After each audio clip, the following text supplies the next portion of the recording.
बिस्मिल्लाहिर्रहमानिर्रहीम अस्सलामुअलैकुम वरहमतुल्लाहि वबरकातुहू। उम्मीद है दोस्तों सब खैर व आफियत से होंगे। आज के अपने इस वीडियो के अंदर आप दोस्तों को क्विज़ सॉल्व करने के लिए एक एक्सटेंशन के बारे में कंप्लीट गाइड करूंगा। दोस्तों आपका किसी भी सब्जेक्ट का क्विज़ हो और आपकी कोई भी डिग्री प्रोग्राम हो, चाहे आप कंप्यूटर साइंस से बिलोंग करते हैं, चाहे आप बीबीए से, बीकॉम से, एलएलबी से, किसी भी डिग्री प्रोग्राम से आपका ताल्लुक है, आप दोस्तों इस एक्सटेंशन को यूज़ करते हुए अपना क्विज़ जो है वो सॉल्व कर सकते हो। अब सबसे पहला दोस्तों स्टेप ये है कि आपने सबसे पहले ये जो आपके लिए एक ब्राउज़र है माइक्रोसॉफ्ट एज के नाम से, इसको डाउनलोड और इंस्टॉल कर लेना है। उसके लिए दोस्तों, क्योंकि ये जो काम बताने जा रहा हूँ ना, ये काम सिर्फ और सिर्फ माइक्रोसॉफ्ट एज पर ही हो सकता है। सो इसलिए आपने क्या करना है, सबसे पहले गूगल क्रोम पे जाना है। वहाँ पे जाकर आपने माइक्रोसॉफ्ट एज जो वेब ब्राउज़र है, इसको अपने पीसी के अंदर, अपने लैपटॉप के अंदर डाउनलोड और इंस्टॉल कर लेना है। उसके लिए मैं गूगल क्रोम पे आया और यहाँ पे आगे दोस्तों मैंने लिखा माइक्रोसॉफ्ट एज वेब ब्राउज़र। मैंने ये सर्च किया माइक्रोसॉफ्ट एज वेब ब्राउज़र। जैसे दोस्तों मैंने ये सर्च किया तो यहाँ पे लिखा हुआ आ गया डाउनलोड माइक्रोसॉफ्ट एज। जब मैं इस लिंक के ऊपर क्लिक करता हूँ तो माइक्रोसॉफ्ट कॉरपोरेशन की जो ऑफिशियल वेबसाइट है वो मेरे सामने ओपन हो जाती है। जैसे ही दोस्तों माइक्रोसॉफ्ट कॉरपोरेशन की ऑफिशियल वेबसाइट मेरे सामने ओपन होती है तो यहाँ पे देखें लिखा हुआ है फॉर विंडोज़, मतलब ये जो ऑप्शन है ये विंडो के लिए है। और इसके अलावा वो कह रहे हैं कि जनाब हमारा जो माइक्रोसॉफ्ट एज है ये मैक ओएस का जो ऑपरेटिंग सिस्टम है उसके लिए भी अवेलेबल है, iOS मतलब जो एप्पल का मोबाइल है उसके लिए भी अवेलेबल है, और एंड्रॉयड के जितने भी मोबाइल्स हैं उनके ऑपरेटिंग सिस्टम के लिए भी ये वाला वेब ब्राउज़र अवेलेबल है।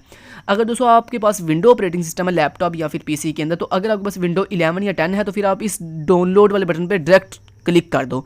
लेकिन अगर दोस्तों आपके पास विंडो 11 या 10 के अलावा जो ओल्ड वर्जन है विंडो 7, 8 या 8.1 है, तो फिर आप इस एरो के ऊपर क्लिक करोगे और यहाँ पे आपको एक ऑप्शन मिलेगा डाउनलोड विंडोज़ 7, 8 एंड 8.1। तो आप इस बटन पे क्लिक करोगे तो फिर ये उन स्टूडेंट्स के लिए है जिनके पास विंडो 7, 8 या 8.1 है। लेकिन जिनके पास विंडो 10 या विंडो 11 है वो डायरेक्ट इस बटन पे क्लिक कर दें और माइक्रोसॉफ्ट एज डाउनलोड हो जाएगा। उसके बाद सिंपली उसे इंस्टॉल करना तो बड़ा बच्चों वाला काम है। सिंपली जो डाउनलोड होकर जाएगी एक्सटेंशन .exe, उसके ऊपर डबल क्लिक करें, नेक्स्ट करी जाए तो वो सिंपली इंस्टॉल हो जाएगी।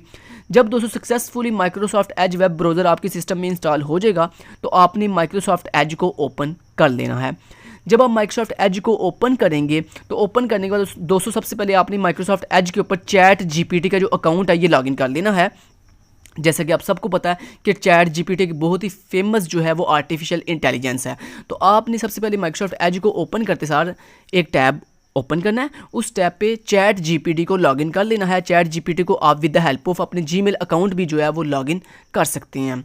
सो वो मुझे नहीं पता कि आपने फेसबुक से लॉगिन करना है, आपने गूगल से लॉगिन करना है या आपने ईमेल के थ्रू लॉगिन करना है, जैसे भी लॉगिन करना है। बस इतना याद रखो कि सबसे पहले आपने माइक्रोसॉफ्ट एज को ओपन करके इसमें क्या ओपन करनी है, चैट जीपीटी वाली अपना अकाउंट ओपन करना है। उसके बाद आपने क्या करना है, एक दूसरा टैब ओपन करना है, उसके ऊपर आपने अपना LMS अकाउंट लॉगिन कर लेना है। और फिर देन आपने दोस्तों एक तीसरा टैब ओपन करना है और इस टैब के ऊपर आपने सर्च करना है माइक्रोसॉफ्ट एक्सटेंशंस। क्या सर्च करना है, माइक्रोसॉफ्ट एक्सटेंशंस। जैसे दोस्तों आप यहाँ पे सर्च करोगे माइक्रोसॉफ्ट एक्सटेंशंस तो आपके सामने पहले एक लिंक आ रहा है माइक्रोसॉफ्ट एज एड जोन के नाम से। आपने इस वाले ऑप्शन पे क्लिक कर दिया। जैसे ही दोस्तों आपने इस वाले ऑप्शन पे क्लिक किया तो यहाँ पे एक सर्च बॉक्स आपको मिलेगा। आपने इस सर्च बॉक्स के अंदर सर्च करना है chat GPT for view quiz. तो यहाँ मैं लिख लेता हूँ chat GPT for view quiz. ये देखिए नीचे लिखा हुआ आ गया chat GPT for view quiz. तो आपने सिंपली सर्च जैसे किया दोस्तों chat GPT for view quiz, तो यहाँ पे एक आपके पास एक्सटेंशन आ गई है, इसके आगे लिखा हुआ है गेट। आपने सिंपली इस गेट वाले बटन के ऊपर क्लिक कर देना है। उसके बाद आपके सामने कुछ इस तरह का इंटरफेस आएगा, ऐड एक्सटेंशन और कैंसिल। आपने ऐड एक्सटेंशन के ऊपर क्लिक कर देना है। जैसे ही दोस्तों आप ऐड एक्सटेंशन के ऊपर क्लिक करोगे तो ये जो chat GPT for view quiz वाली एक्सटेंशन है ये आपके माइक्रोसॉफ्ट एज के वेब ब्राउज़र के अंदर क्या हो जाएगी, इंस्टॉल हो जाएगी। ठीक है, जब इंस्टॉल हो जाएगी तो यहाँ पे देखिए यूज़ करना भी बता रहा है आपको, लेकिन मैं ये यूज़ करना आपको प्रैक्टिकली सिखाऊंगा LMS के ऊपर। सो मैंने इस टैब को बंद कर दिया, देन इस टैब को भी बंद कर दिया, देन इस टैब को भी बंद कर दिया। अब सिर्फ मेरे पास दो टैब ओपन है, एक के ऊपर चैट जीपीटी लॉगिन है और दूसरे के ऊपर मेरा LMS अकाउंट लॉगिन है। अब दोस्तों आपने क्या करना है, LMS वाले टैब पे आने के बाद यहाँ पे ऊपर आपको ना एक्सटेंशन वाला आइकन दिखाई दे रहा होगा। आपने इस एक्सटेंशन वाले आइकन के ऊपर क्लिक करना है। जैसे क्लिक करोगे तो यहाँ पे देखें chat GPT for view quiz वाली जो अभी आपने एक्सटेंशन इंस्टॉल की है उसके आगे एक आई का आइकन बना हुआ है और उसके ऊपर एक ऐसे एरो लगा हुआ, मतलब क्रॉस लगा हुआ है, आपने सिंपली उसके ऊपर एक दफ़ा क्लिक करना है तो क्या होगा भला, ये चैट जीपीटी वाली वी फॉर वीयू क्विज वाली एक्सटेंशन है दोस्तों, ये नज़र आना शुरू हो जाएगी। पहले एक चीज़ करके दिखा दूँ आपको, जैसे ही आपको दिखाने देना शुरू हो जाएगी आपके टॉप के ऊपर, तो आपने इस पर एक दफ़ा क्लिक करना है तो यहाँ पे आपको लिखने को मिल रहा है please focus on your study and never relay on such tools because it will not help you in future. मतलब वो कह रहे हैं जनाब ये बात याद रखना, ये जो एक्सटेंशन है ना, इसका मतलब ये नहीं कि आप बिल्कुल रिलैक्स हो जाओ और आप स्टडी करो ही ना, आपको कोई बात नहीं, अब ये एक्सटेंशन जो है क्विज सॉल्व कर देगी खुद ब खुद सारे के सारे, सो मुझे तो पढ़ने की अब ज़रूरत ही नहीं है। सो वो वाज़े अल्फाज में आपको कह रहे हैं कि आपने जनाब में हो सकता है कि ये एक्सटेंशन आपको कुछ आंसर गलत भी बता सकती है, सो इसलिए आपने अच्छे से अपनी स्टडी पे ज़्यादा फोकस करना है। इस एप्लीकेशन पे एक्सटेंशन पे जो है रिले नहीं करना, इस पर डिपेंड नहीं होना कम्प्लीटली, ठीक है, ये बात याद रखिएगा, ठीक है जी। अच्छा, ये एक्सटेंशन सिर्फ आपको समझ ले थोड़ी हेल्प कर देगी आपको क्वेश्चन का आंसर बताने में, ठीक है जी।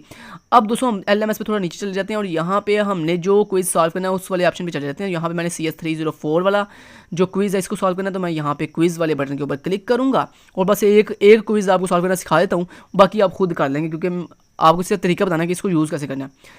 तो जब दोस्तों आपने इस एक्सटेंशन को इंस्टॉल कर दिया, अब दोस्तों आपने यहाँ पे क्विज़ जो जिसको टेक करना, आप यहाँ पे टेक क्विज़ के ऊपर क्लिक किया आपने, तो यहाँ पे देखें टेक क्विज़ वाला ऑप्शन आ गया। अब दोस्तों आपने सिंपली यहाँ पे स्क्रॉल करके नीचे आ जाना, यहाँ पे बटन मिल रहा है मुझे स्टार्ट क्विज़ का, आप मैंने स्टार्ट क्विज़ के ऊपर क्लिक किया। जैसे मैंने स्टार्ट क्विज़ के ऊपर क्लिक किया, यहाँ पे देखें ऊपर क्वेश्चन आ गया, नीचे ये डिफरेंट ऑप्शन आ गए। अब यहाँ पे दोस्तों साथ ही साइड पे आपको एक ऑप्शन मिल रहा है शो आंसर का, आपने सिंपली शो आंसर के ऊपर क्लिक किया। जैसे शो आंसर के ऊपर क्लिक किया, देखें उसने आपको सारा सर्च कर दिया आपका क्वेश्चन, ठीक है। सर्च करने के बाद आपको यहाँ पे उसने आंसर भी बता दिया होगा, ये देखें कहता है the default access specified for members of class में programming language including C++ and Java is private, कहता है जनाब प्राइवेट। अब क्वेश्चन क्या था, कहता है which of the following is not the default access specified for members of a class, मतलब कह रहा है इनमें से कौन सा डिफॉल्ट एक्सेस स्पेसिफाइड है for member of a class के लिए। दोस्तों ये बात याद रखिएगा कि C++ के अंदर जो डिफॉल्ट एक्सेस स्पेसिफाइड होता है ना वो प्राइवेट होता है, तो यहाँ पे इसका सही आंसर था प्राइवेट, तो ये देखें सही आंसर है इसका प्राइवेट, ठीक है। प्राइवेट करने के बाद यहाँ पे मैंने क्लिक टू सेव आंसर के ऊपर क्लिक किया, तो ये देखें मेरा आंसर सेव हो गया। उसके बाद देखिए नेक्स्ट आ गया क्वेश्चन, कहता है following code is equivalent to which option, class shape और स्ट्रिंग टाइप, कहता है ये किसके इक्विवेलेंट है।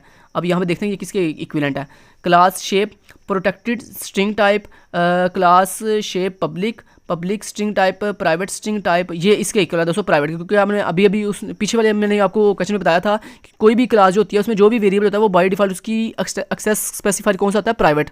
सो दोस्तों ये इक्विवेलेंट है किसके, इस वाले कोड के, क्लास मतलब अगर आप ऐसे लिख दो फिर भी ठीक है, और अगर आप ऐसे लिख दो ये दोनों का मतलब सेम ही है, तो इसका ये मतलब सेम है इसके, तो ये आंसर इसका ठीक है। अगर आप यहाँ पे शो आंसर के ऊपर भी क्लिक करते तो इसने यही आंसर आपको देना था यकीनन। वो देखें दोस्तों अब उसने आंसर आपको दे दिया है यहाँ पे, ये देखें ज़रा यहाँ पे आप देख सकते हो, यहाँ पे करेक्ट आंसर देखें क्लास का था पब्लिक, सॉरी यहाँ पे जो भी यहाँ मैंने चलें इसको पहले क्रॉस कर दिया करें, जब आपने सेव करना हो आंसर को क्रॉस करेंगे फिर देन आपका आंसर सेव होगा, अदरवाइज सेव नहीं होगा, ठीक है। तो उम्मीद दोस्तों यहाँ तक आपको क्लियर ये बात हो चुकी होगी, ठीक है जी, इसको यूज़ करना आपको आ गया।